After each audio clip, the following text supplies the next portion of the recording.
got Instagram, got Facebook. Here we go. All right, so before I start talking about this week's thing, I made a little sign, you guys. What?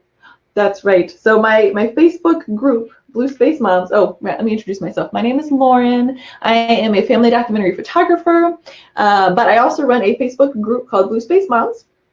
And I am having a giveaway, and you get a chance to, 2 chances to win a $25 gift cards. I can't talk, you guys. 2 chances to win $25 gift cards to Amazon because 2 reasons. One is I want to reach as many moms as I can, and the other is this particular series that we're doing for the next 4 weeks or so. It is my heart. Like, if I can reach as many people as humanly possible, as many moms as humanly possible with this, I want to. So I need your help.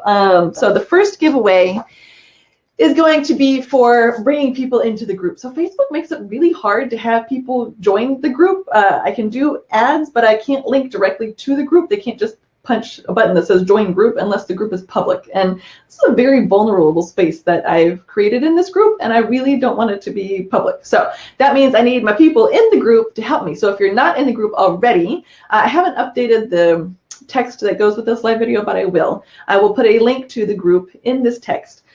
So if you're not in the group already, go join the group. And then once you're in the group, you can invite people to come into the group with you. Now, don't add people without their permission. I don't want to piss anybody off. That's not my goal. But, you know, if you found the series to be helpful, or if you just want to win the gift card and like bribe them in with, you can get a gift card too, just invite people to join. That's what I'm trying to do. So we're going to try to grow it from the inside out. So join the group and then invite your friends. And once they join, you'll just comment on that and tag them. And once they're tagged, then I'll know that you bought them in. So for as many people as you bring in, that's how many times you'll be entered to win the gift card. So I'm really excited. I'm hoping we get some more people in there because this is my passion and my heart. Y'all who are in there know that I'm not in there to sell you things. That is the place that I serve you, and that is the place I want to support you. So I want to get as many moms in on that as I can. So that is the first giveaway, the first chance to win $25. The second one is going to be the series challenge for self-compassion. And the reason I did a small giveaway with the last challenge last time. I'm doing a big one with this one because this is, boy, if there's one thing I can have y'all take away, it's this stuff. Like, I think that this is so, so important. And the challenge is pretty vulnerable, and it's going to take some bravery. And so I want to bribe you through that vulnerability and bravery so that you can do it. So you'll have 2 chances to win. So if you're not already in the group, go join the group, and then we'll get some more people. And I'll have some posts up today for the challenge and for the other giveaway. Okay, that's my spiel. Hold on, I got to read things. Oh no, Jenny's feed just died. Hi Hillary, you're on Instagram. Okay, here we go. Are you guys ready? I'm very excited. Last week I wasn't awake. This week I'm awake. So this week we are talking about self-compassion. And y'all, last week we talked about grace for yourself. It's the same kind of thing. It's the same kind of concept. Last week we talked about it more in terms of how that fits into life balance. So this week we're talking specifically about self-compassion. And most of this information, all of this information comes from a scientist named Kirstin Neff, a social scientist. So can't remember what school she's with at the moment, but I'm going to tag her in the information and on Instagram. I don't know if she's on Instagram, but I know she's on Facebook, and I will tag her so y'all can go follow her if you want to learn more things about self-compassion. So this week we're just talking about what is it. Let's define it so we all understand what we're dealing with. Oh my gosh, you guys, I tried to curl my hair so it wouldn't drive me crazy, but it still does weird things. My hair is so annoying. I need to like hairspray or something. Okay, so self-compassion, what is it? Let's start with what it's not. What it is not is self-pity. Self-compassion is not self-pity. Self-pity tends to be very egocentric. Woe is me. You know, it's all about you. It's very narcissistic. And self-compassion sort of emphasizes humanity as a whole and how you fit within humanity as a whole. And that's an important distinction. So, all right, not self-pity. It's not self-indulgence. It's not just doing whatever you want whenever you want. It's not compassion to the point of doing detriment to yourself, if that makes any sense. Think about raising a kid. You don't just give them everything they want because you just love them so much and you just want to, you know, have them be horrible people. Self-compassion really has the goal of being healthy in the long run and looking after yourself both now and in the future. So it's more of a longer term perspective. So it's not self-indulgence. It's not doing whatever you want. All right. It's not self-improvement. Self-improvement is working on getting better at things, which is a worthwhile thing. Self-compassion can work with self-improvement, but self-compassion is really a way of being friendly to yourself through the hard times and the good times, but mostly the hard times is where you see this come up. So it's not not working on bettering yourself. It's just being a good friend to yourself. Imagine if you sat down with a friend at coffee. You don't sit down with them like, so are you getting better at this? Like, how are you working towards this? It's just about relating to each other. And that's really what self-compassion is. All right, and I'm going to combine self-esteem and self-confidence because they're kind of the same thing. I'm sure there are some distinctions there some social scientists would make, but for the purposes of this, we're going to put them together. So it's not self-esteem or self-confidence. It's not how good do I feel about myself. And Kirstin Neff did a really good talk on this where she talked about how self-esteem is understanding how you are compared to other people. So it's based on comparison. It's based on not being average. It's based on I'm better than other people. I feel good about myself because I am better than other people. Or it's based on success. I feel good about myself because I was able to do this thing and I did well at it, and so I feel good about myself. It's not an unconditional love kind of thing. Self-esteem is based on comparison and success. And so self-compassion, excuse me, is different in that it's not that way. So now we're going to shift to what is self-compassion, which is on this side right over here. I know it's flipped on Instagram. I wish they would make it so I could change that. It's backwards to the people on Instagram. Facebook, you guys should be able to read it just fine. Okay, so the definition of self-compassion is a way of relating to yourself kindly. And the easiest way to think about this is how you talk to a friend, how you relate to a friend. I feel like so often, especially as women, especially as moms, the voice that we hear in our head is just so mean. You would never talk to a friend that way, or sometimes even your enemy that way. We're so harsh on ourselves and so judgmental. And that's what self-compassion gets at. It gets at that inner voice. So a way of relating to yourself kindly. All right, and she breaks it up, Kirstin Neff breaks it up into 3 pieces, which she doesn't say this, but to me this makes a whole lot of sense. So you've got self-kindness, she does say this, she got self-kindness, common humanity, and mindfulness. And to me, self-kindness, I'm looking, I can't do this backwards. Self-kindness is the what. What is self-compassion? It's basically self-kindness. Common humanity is the why it works, why it's effective. And mindfulness is the how. How do we go about practicing self-compassion? So she doesn't do the what, why, and how, but in my head, these 3 pieces that she comes up with, that's how it makes sense to me. All right, so self-kindness, self-compassion, self-kindness. So it's comfort in your suffering. It is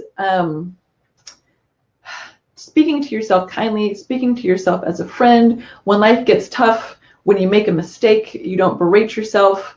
You talk to yourself in a kind way. And one quote that she had, I'm going to post an article next week with the talk that I do next week about this, but one quote that she had in that article was, when you're in the trenches, do you want an enemy or an ally? And that just really struck me because I feel like we don't think about it that way. Something bad happens and we just, oh, why can't I ever get this right? What is the matter with me? But when you're in the trenches, you really want somebody to support you. You want somebody to help you. And I think it takes practice to learn how to do that for ourselves, to learn how to support ourselves and to be our best ally instead of our worst enemy. Yeah, okay, self-kindness. Sorry, brain starts to trail. All right, number 2, common humanity. This is the coolest thing. As I was learning about this, I was like, oh my gosh, this is amazing. I never realized that this is why it works. This is why self-compassion works. So she talks about how, like, so when we berate ourselves, when we talk down to ourselves, basically what we're doing is making it like nobody else has this issue. You know, why did you do this? You know, why can't you get your life together? And this is where social media plays such an interesting part. You know, we're comparing ourselves to other posts all the time and pretty lives and things like that. And it becomes even harder to not feel that way, to not feel like everybody else has got it together except for me. I don't know what I'm doing. What's the matter with me? And part of this why it works, this common humanity for self-compassion, is recognizing that life is hard, period. Life is hard for everybody. It doesn't matter what their circumstances are. Everybody struggles. Everybody is imperfect. There is no perfect person. And I feel like when we berate ourselves, we talk like there is a perfect person. And it's almost like we hold up this imaginary ideal. Why can't you be this way? If you could do this, you could be closer to perfect.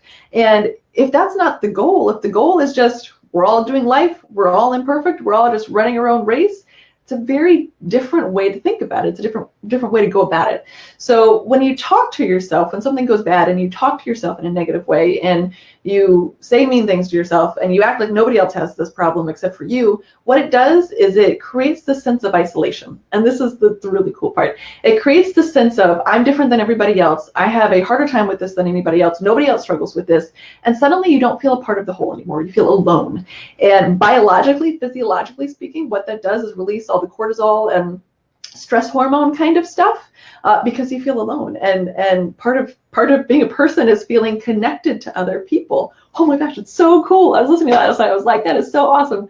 And so when you can talk kindly to yourself, you begin to feel a part of humanity. You know, this is hard. Everybody deals with hard things. We're going to get through this. It's going to be okay. Learning how to talk to yourself in a way that emphasizes that you're not alone.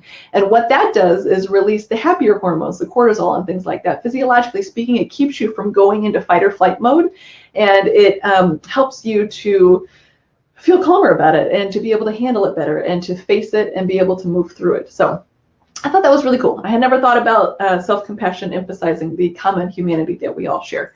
So common humanity. The last one, mindfulness. Okay, so she talked about it, being mindful. She talked about being with your suffering, recognizing your suffering and being in it, and accepting it, which I guess is part of the common humanity. This is hard. Everybody has a hard time accepting it.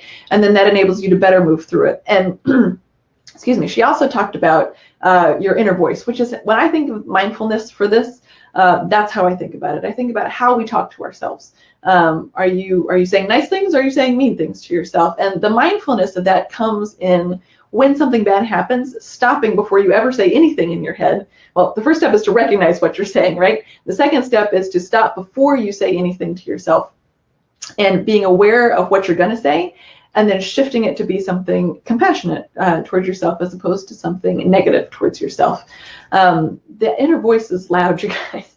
For me, some days it's louder than others. Some days it's okay. Sometimes it has a reason to be loud. The negative inner voice, something really bad happens. And other days it's just mean. Like, I don't know where it comes from, but I just seem to struggle, you know, and it takes work and practice to kind of get it under control and say, I'm not going to talk to myself that way for these reasons, you know, because I want to succeed and I want to feel good about myself, and I want to be happier and not stressed. You know, we talked a while ago about finding your own why, you know, so why is it, if this is something that you want to pursue, self-compassion, why is it that you want to do that? What is the benefit for you? You know, part of it for me is setting an example for my kids, you know, showing them. It's the same when they talk about like women and putting on bathing suits. You know, you want to show your girls that you've got a positive self-body image. But this is, I want to show them that I have positive mental health. I don't go around calling myself an idiot. I don't go around saying mean things to myself. I want to show them what it looks like to actually care for yourself. And I want to show them that same grace. Doesn't mean I'm nice to them all the time. Doesn't mean that, you know, they get away with everything. It just means that we talk about things with a positive self-image. I want to teach them how to do that. And in order to teach them, I've got to figure it out for myself first. So, all right, that is the first on the self-compassion. Next week, we are, hold on, I've forgotten. Next week, we're going to discuss, let me check my notebook.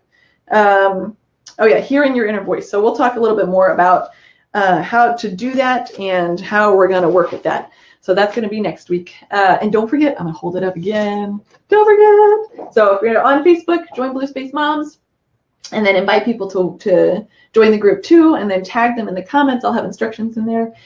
Don't add people without their consent. It's not okay. And you can also participate in the series challenge and get a chance to win $25 on Amazon. All right, you guys. Tuesday. That's a wrap for Tuesday at 10. I will see you on next Tuesday at 10. I love you. See you later. Let's see. I'm going to end the Facebook one and broadcast. So, thanks for watching, you guys. In live.